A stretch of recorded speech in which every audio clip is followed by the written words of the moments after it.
Fake HOA cops tried to grab my kid. They didn't know his mom trained special forces. You ever think you're safe in your own neighborhood until the people pretending to protect you turn out to be the real threat? That's exactly what happened when a group of fake HOA cops tried to grab my kid right in front of my own house. What they didn't know was that his mom wasn't just any ordinary parent. She was a special forces trained warrior. And what happened next turned our quiet neighborhood into a battlefield they never saw coming.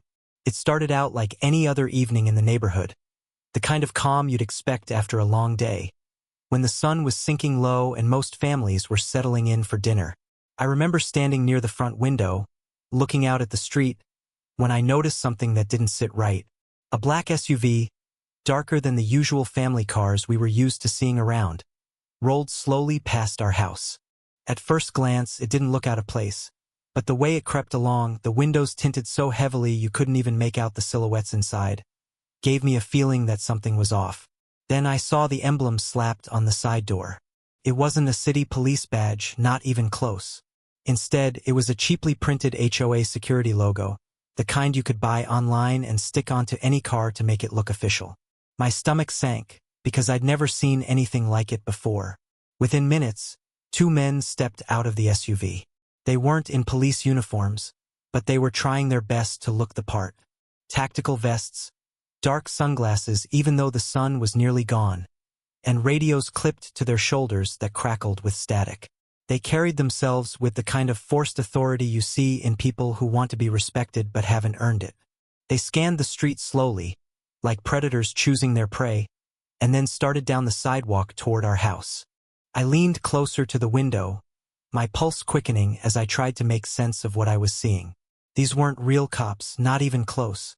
Something about their movements felt staged, like they had rehearsed it, but didn't quite know how to pull it off convincingly. I tried to brush it off, telling myself maybe the HOA had hired some extra security without warning us. But the more I watched, the less it looked like routine patrol and more like a targeted operation. The way they spoke into their radios, with hushed tones and eyes darting around, wasn't the behavior of men checking for parking violations or late trash cans. No, they were looking for something or someone, and as my eyes followed their path, I realized with a chill they kept glancing toward our yard. My kid was out front, playing near the driveway with his basketball, completely unaware of the watchful eyes closing in. A knot formed in my chest. I knew in that moment I had to keep calm, had to think fast. These men were strangers, pretending to be something they weren't, and their focus was locked on the most important person in my life.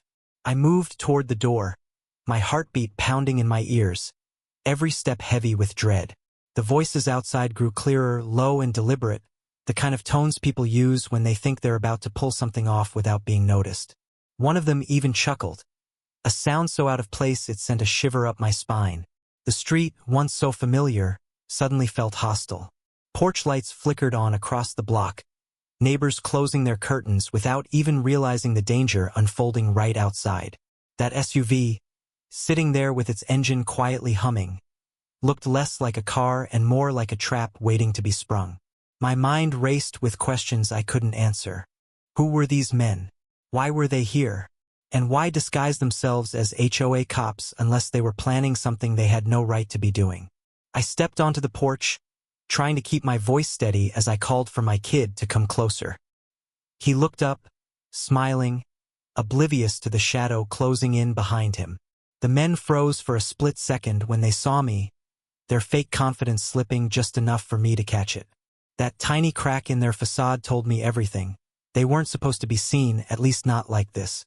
And in that instant, I knew the calm of our neighborhood was about to shatter in ways none of us were prepared for. The moment I saw the men shift their attention fully toward my kid, everything else around me seemed to blur. They weren't just watching anymore. They were moving with a purpose, their footsteps quick but calculated as they closed the distance. One of them adjusted the strap of his vest while the other lowered his sunglasses, giving a quick glance at my son like he was sizing him up. My instincts screamed at me that this wasn't some routine HOA nonsense about noise complaints or yard decorations. This was something darker, something deliberate, and it sent a surge of adrenaline coursing through me. My boy, still dribbling his basketball, had no clue what kind of danger was sneaking up on him.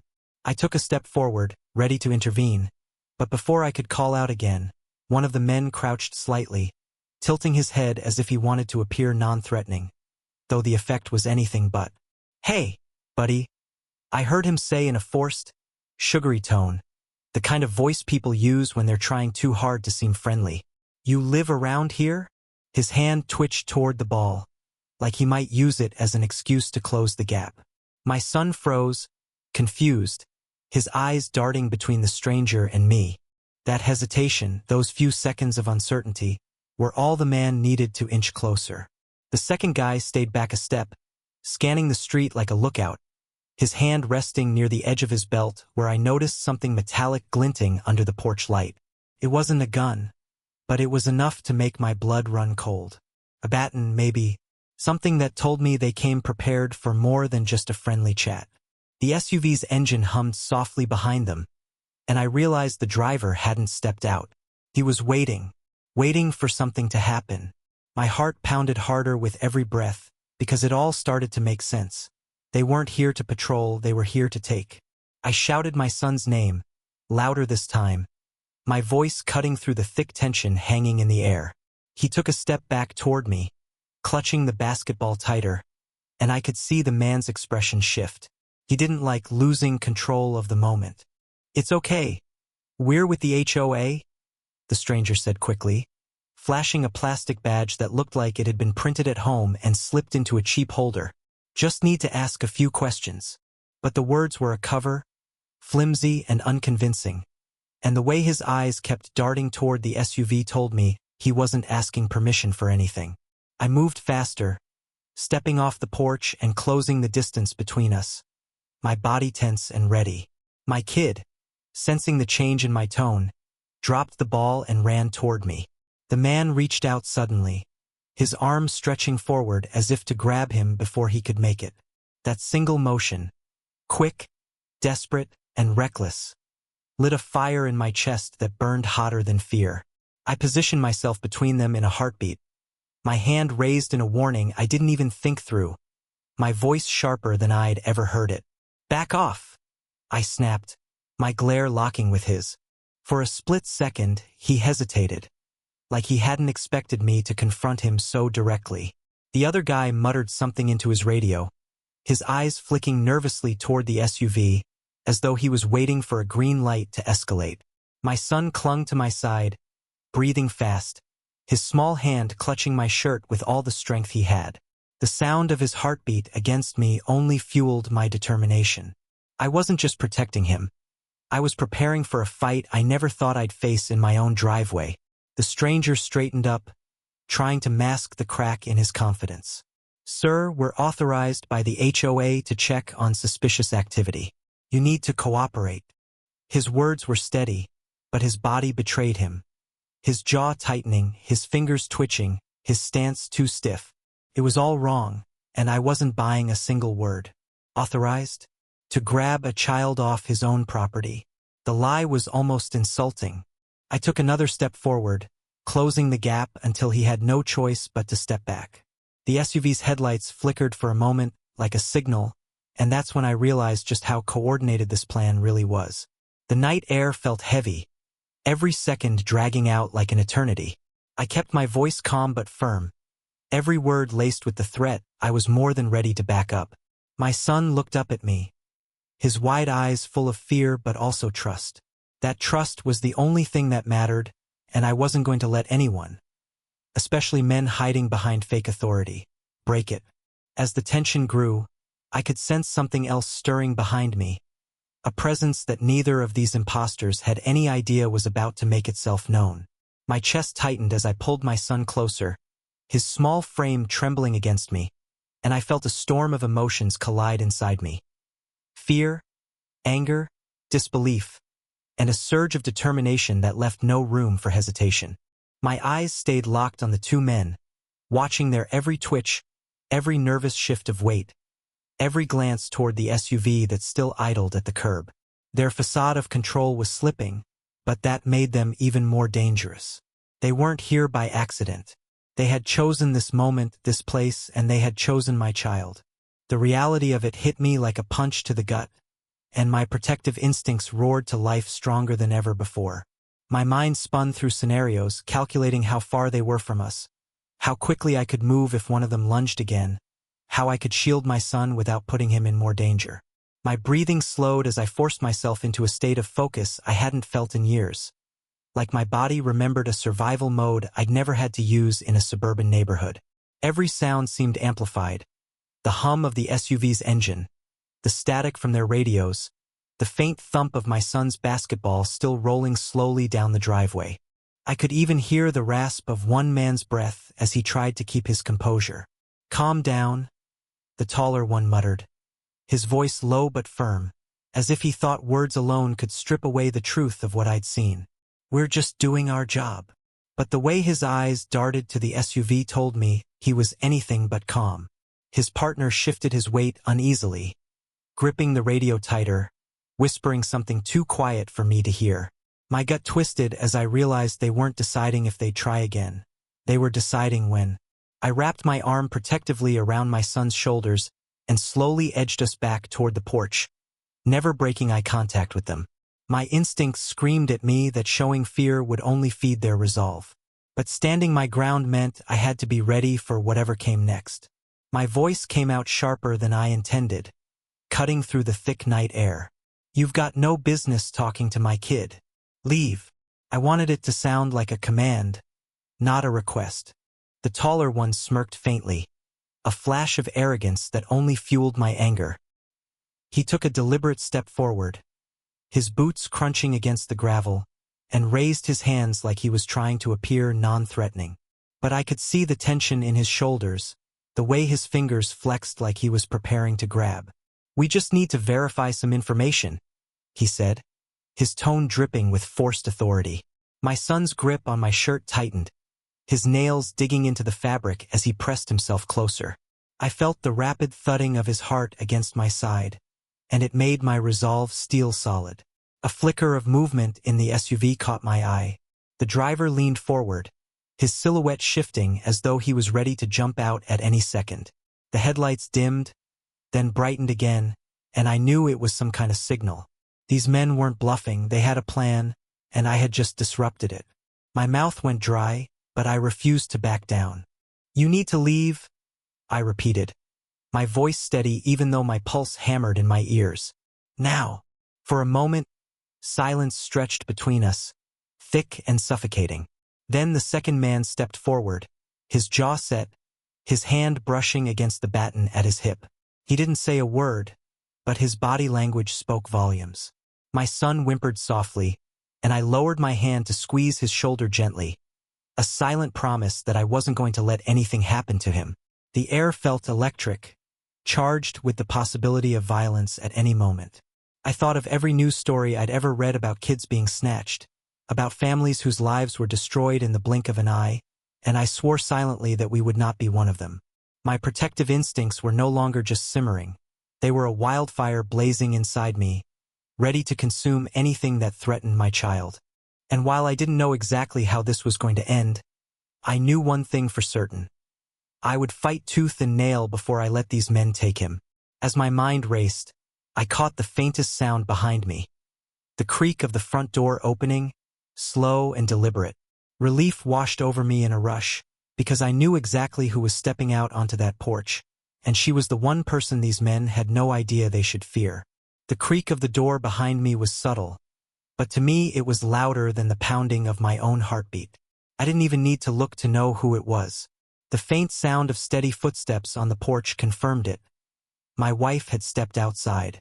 She moved with a calm that was almost unnerving given the situation, her presence radiating the kind of control that could make even trained men hesitate. My son glanced up at her, relief flashing across his face, and I felt some of the tension in my chest ease. Because while I had been doing everything I could to stand my ground, I knew what these men had just walked into. They thought they were preying on an ordinary family. They had no idea they were facing a woman who had spent years in special forces. She didn't shout or rush forward. That wasn't her style. Instead, she assessed the scene with the sharp, calculating eyes I'd seen countless times before. eyes that could pick apart a threat before the threat even realized what it was. She took in their stances, the SUV, the cheap badges, the twitch of one man's hand toward his baton. I watched the flicker of recognition cross her face, and in that split second, I knew she had already formed a plan. The taller man shifted uneasily under her gaze, as if he could feel the weight of her scrutiny without even knowing why. "What's going on here?" she asked, her voice level, carrying an authority that instantly made both men falter. It wasn't loud, but it was the kind of voice that demanded an answer, the kind of voice that stripped away excuses before they could even be spoken. The man closest to us cleared his throat, fumbling for the same weak explanation he'd tried earlier. "Just, HOA security, ma'am. Routine patrol." He flashed the same plastic badge, and for the first time, I noticed his hand tremble slightly. Her eyes flicked to the badge, then back up to him with a look so sharp it could cut glass. "That's not a real credential," she said evenly. No accusation, no anger, just a statement of fact that hung in the air like a hammer about to fall. The second man shifted his stance, his shoulders tensing as he whispered something urgent into his radio. The SUV's engine revved softly, and I could almost feel the panic ripple through them as they realized they were no longer in control. My wife stepped off the porch slowly, her movements measured, deliberate, and entirely unafraid. She didn't need to posture or make threats. Every step she took radiated the kind of confidence that only came from years of training, from knowing exactly how to dismantle a threat with precision. She positioned herself beside me, her hand brushing my son's shoulder for just a moment, a silent signal to him that he was safe now. His breathing slowed instantly, as though her touch alone had steadied him. The taller man tried again, this time his words sharper, more defensive. "Ma'am, we're authorized to check out suspicious activity. You need to step back." But his voice cracked on the last word, betraying the fear he was trying to bury. She tilted her head slightly, studying him the way a hawk studies prey. "Suspicious activity," she repeated, her tone calm. "Like approaching a child in his own driveway?" The man swallowed hard, but didn't answer. The silence that followed made him shift uncomfortably, his confidence crumbling under the weight of her steady gaze. I could feel the energy shift. These men had walked in with the arrogance of predators, certain they could intimidate and control the situation. But now, standing in front of her, they looked less like predators and more like cornered animals, unsure whether to stand their ground or retreat. The driver in the SUV leaned forward again, his silhouette tense, his hand gripping the steering wheel tightly. I could sense the entire plan unraveling in their heads, piece by piece. My wife leaned slightly toward the men, lowering her voice just enough that it forced them to focus on every word. "You're going to back away, right now." It wasn't a suggestion. It wasn't even a threat. It was an order, crisp and unshakable, the kind of order men like them weren't used to disobeying. The taller one blinked, his mouth opening as if to argue, but no sound came out. The other shifted on his feet, glancing nervously between her and the SUV. I knew what was happening. They were recalculating, trying to decide if pushing forward was worth the risk now that they'd misjudged their target so badly. And in that tense moment, I saw something else flicker across their faces. It wasn't just hesitation, it was fear, because for the first time, they realized they weren't the ones holding the power anymore. They had stepped into the wrong yard, picked the wrong family, and now they were standing face to face with someone who had been trained to dismantle threats far more dangerous than them. The look on their faces shifted the moment my wife squared her shoulders and stood her ground. The taller one, who had been so eager to close in on my kid just moments ago, suddenly found himself frozen in place, his bravado unraveling with every second he stared at her. His partner, the one with the radio, was no better. He tried to keep up his tough facade, but the way his hand shook ever so slightly as he held the device gave him away. They had come here believing they were the predators, confident in the idea that two men with fake badges and a dark SUV could intimidate an ordinary family. But what they hadn't counted on was running into someone who could see right through their act, and wasn't afraid to call them out on it. My wife didn't have to say much to make her presence known. The way she looked at them was enough. It wasn't just a glare. It was an assessment, a calculation, like she was already 3 steps ahead, ready for whatever they might try next. I could practically feel the shift in power radiating off her, and so could they. The taller man's jaw twitched as he adjusted his vest, like he was trying to regain a sense of authority, but the confidence he'd shown earlier was gone. He avoided her eyes now, focusing instead on some invisible point past her shoulder. "You don't want to do this," she said finally, her tone even and steady, carrying the kind of weight that didn't need to be shouted. The words landed hard, stripping away whatever scraps of confidence they had left. The man with the radio muttered something under his breath, his voice cracking just enough for me to catch the tremor. His eyes flicked toward the SUV again, searching for a signal, a plan, anything that would give him an out. But the driver, still shadowed behind the wheel, didn't move. It was almost surreal watching them crumble like that. Moments ago, they had looked so sure of themselves, convinced they could waltz into our driveway and take control. Now, standing in front of someone trained to dismantle threats without breaking a sweat, they looked like kids who'd been caught with their hands in the cookie jar. Only this wasn't some harmless mistake. They had crossed a line so dangerous there was no going back.